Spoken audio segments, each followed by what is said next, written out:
बहुत बहुत धन्यवाद। सचेतन के विचार के सत्र में आपका स्वागत है।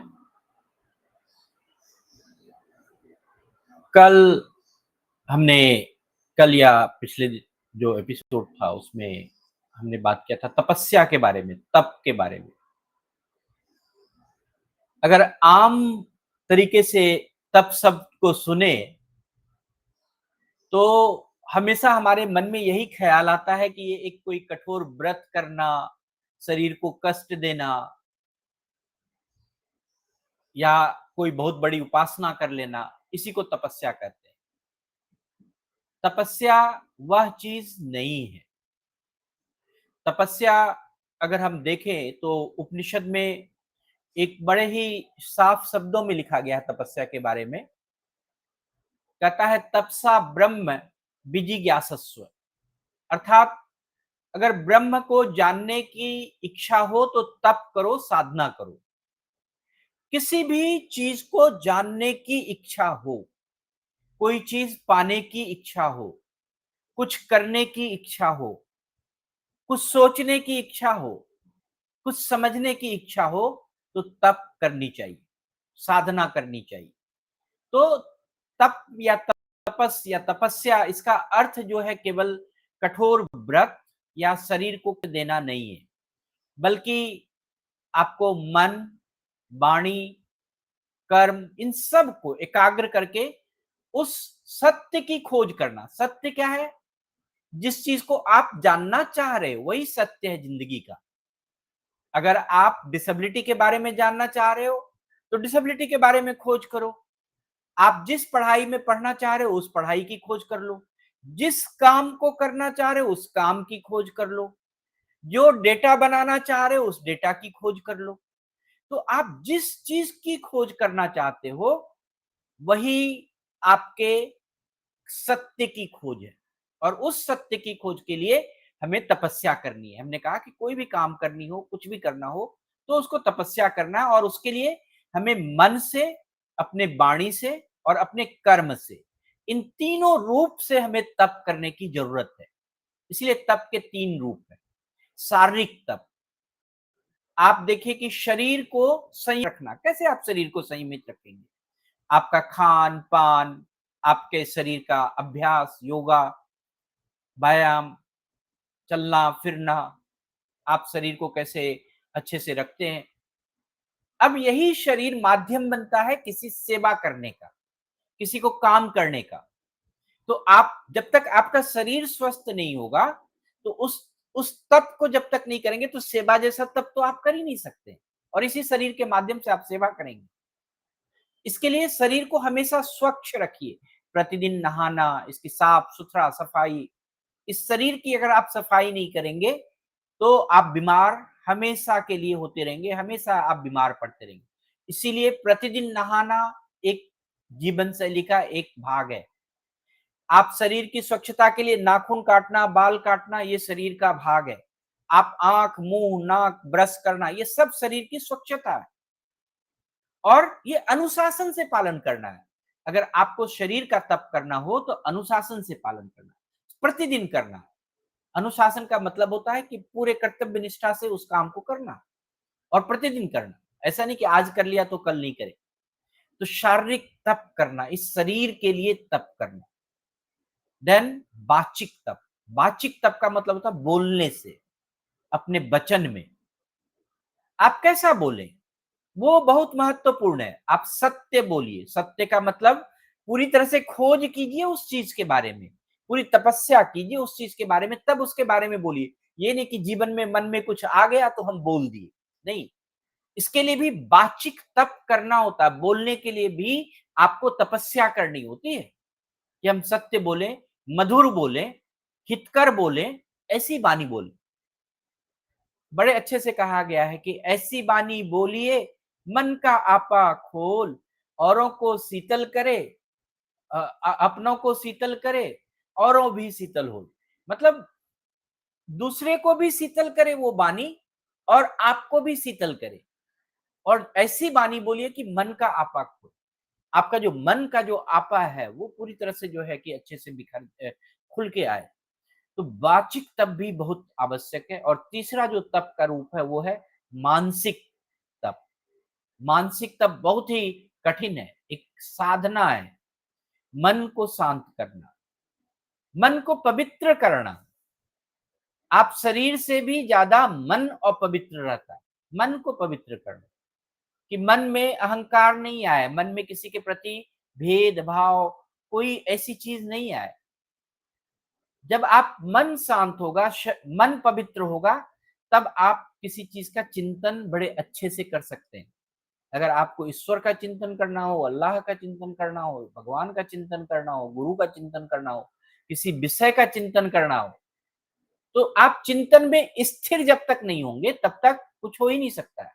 इसलिए मानसिक तप भी करना होता है, इसके लिए भी तपस्या करनी होती है।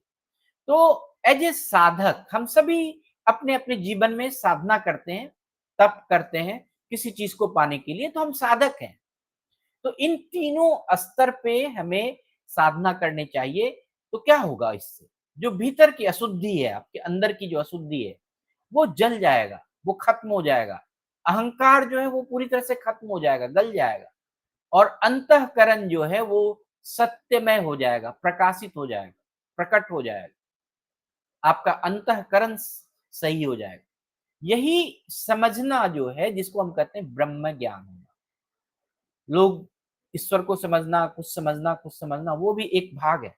आप जिस चीज को समझना चाहते हैं वो भी समझिए, लेकिन स्वयं को समझना सबसे महत्वपूर्ण है। यही एक ब्रह्म ज्ञान है।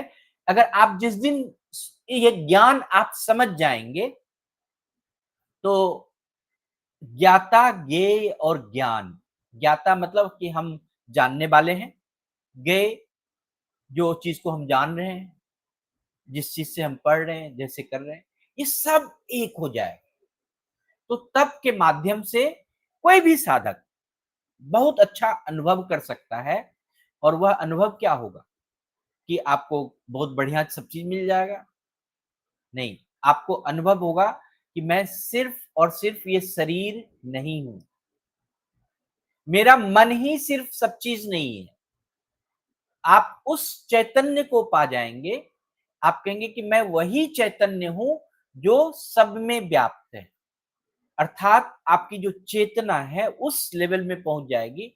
जो चीज जिसमें आप ध्यान लगाना चाहेंगे, जो चीज पाना चाहेंगे, जिस चीज को पढ़ना चाहेंगे, जहां आप होंगे, जो काम करना चाहेंगे, वो उसमें आप पूरी तरह से व्याप्त हो जाएंगे, भूल जाएंगे।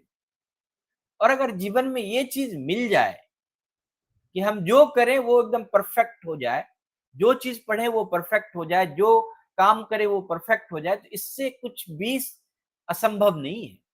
ये अगर ये परफेक्शन आपको चैतन्य वो मिल जाए, तो आपके जीवन में सब कुछ मिल गया, ईश्वर भी मिल गया। यही ब्रह्म ज्ञान की अवस्था भी है कि जहां पर हम सब कुछ एक रस में बन जाए। जिस चीज में हम घुले, उस चीज में हम उसको पालें, उससे पूर्ण हो जाएं। उसी विषय से, उसी चैतन्य भाव से हम आनंदमय अपने आप को प्रतीत करें, अपने आप को आनंदमय बना लें। इसी को कहते हैं कि आनंदो ब्रह्मो व्यजानात्। मतलब कि आनंद को जानना, उस चीज में घुलना, उस चीज में चैतन्य होना, वो बहुत इंपॉर्टेंट है। और इन सब चीज के लिए हमें तप करना होता है। ऐसा नहीं कि मैं जो बोल रहा हूं और बड़ा आसानी से कुछ हो जाएगा, इस प्रकार से नहीं होता। जब एक क्रम बना हुआ है, आपको इस आनंद को प्राप्त करने के लिए भी एक क्रम बना हुआ है। और ये हमें सिखाता है कि सच्चा जो आनंद है वो भीतर से आता है, बाहर की कोई चीज से नहीं आता। मैं इसके बारे में बोलूंगा आनंद के क्रम में, कि जैसे आप मानव आनंद है, मानुष आनंद, जिसको हम भोजन, आराम, परिवार, प्रतिष्ठा, सांसारिक सुख, इन सब चीज से हमें सबसे साधारण आनंद प्राप्त होता है। फिर क्या होता है कि हम विद्वान या ज्ञानी व्यक्ति के संसर्ग में आ जाएं, हम, तो क्या होता है वहां पर ज्ञान मिल जाएगा, हमें सत्य मिल जाएगा, अनुशासन मिल जाएगा, आत्म अनुशासन मिल जाएगा। इससे भी हमें सुख होता है। ये सुख क्या करता है कि आपके जो इंद्रिय है, जो आंख, कान, नाक है, ये इनसे भी ज्यादा 100 गुना सुख आपको जो है किसी ज्ञानी व्यक्ति के संसर्ग में मिल सकता है। फिर कहते हैं देवता की भी कल्पना है इस पृथ्वी पर, देवताओं का भी आनंद है कि हम देव रूपी जो बुद्धि अगर विवेक हमारा मिल जाए, हम देव रूप ईश्वर के रूप में हमारा बुद्धि विवेक हमारा चैतन्य बन जाए, वैसा ही काम करने लगे, वैसा ही सोचने लगे। तो ये जो मानवीय गुण है उससे भी 100 गुना ज्यादा ये जो जो हमारा जो ज्ञानी लोगों का गुण है उससे भी 100 गुना कई हजार गुना ज्यादा जो है कि ये सुख। लोग कहते हैं कि ब्रह्मलोक का आनंद, प्रजापति का आनंद। प्रजापति कहते हैं कि जो हमारे अंदर की बात है, जो स्थिर है, जो हमारी आत्मा है, तो वहां पर क्या होगा कि जब आपका मन, आपका ब्रह्म, आपकी चैतन्य, आपका सब कुछ अगर निर्मल हो जाए, पूर्ण हो जाए, अहंकार रहित हो जाए, ये जो सुख की स्थिति है, जहां ना इच्छा होगी, जहां ना भय होगा, कुछ भी नहीं होगा। आप अगर ये जिंदगी में आप ज्यादा से ज्यादा 2 चीज कर लीजिए कि हमारी इच्छा पर हम अपने काबू पा लें और हमारे पास किसी चीज का भय नहीं हो, ना पढ़ने का भय हो कि हम पढ़ कैसे पाएंगे, ना किसी चीज को करने का भय हो कि हम करेंगे तो गलती हो जाएगा, ऐसा नहीं। उस भय को जिस दिन आप त्यागेंगे तो आप प्रजापति बन जाएंगे, आपका अंदर का जो आनंद है वो खुल जाएगा। और जो 5वां आनंद है उसको कहते हैं आनंदम, परम आनंद जिसको हम कहते हैं वो ब्रह्मानंद है। मतलब जो सभी आनंद से भी ऊपर है, ना घटने वाला है ना बढ़ने वाला है, ये आनंद स्थिर हो जाएगा, ना बाहर से मिलेगा, ना किसी कोई आपको कंट्रोल कर पाएगा। ब्रह्मानंद का मतलब ये है जो भी चीज हमारे अंदर हो रहा है, हमारे बाहर हो रहा है, हम हर चीज में चैतन्य रूप से शामिल हो जाए, हर चीज में पूरी चैतन्यता आ जाए, पूरा कॉन्शियसनेस आ जाए, वही यह आत्मा का आनंद है। तो आनंदो ब्रह्मो व्याजनाथ का मतलब है कि आनंद ही ब्रह्म है। आनंद होना, आनंद की स्थिति में अपने चेतना को लाना, ये बहुत बड़ा अनुभव है। और यह जो जान लेता है और जो यह अनुभव प्राप्त कर लेता है, ये सब सुख सीमित लगेगा। जो आपके आसपास जो भी चीज है आपको, वो सब सुख सीमित लगेगा, लेकिन जो वो आनंद जो मिलेगा वो असीम होगा, वो हमेशा चलता रहेगा, चलता रहेगा, चलता रहेगा। तो हमें इस प्रकार का तप करना चाहिए कि हमारा शारीरिक रूप से, वाचिक रूप से, मानसिक रूप से, हमारा सब तरीके से हम इस तरह से रहें कि हमारा जो ये चेतना है वो पूरी तरह से जागरूक हो जाए और जिस काम में हम लगे हैं उस काम में पूरी तरह से हम तल्लीनता से जुड़ जाएं। इसी को हम कहते हैं तप के रूप और ये आनंद का क्रम। हम इसको और भी थोड़ा विस्तार से समझेंगे। आज के लिए इतना ही। बहुत बहुत धन्यवाद आप सभी का, बहुत बहुत आभार।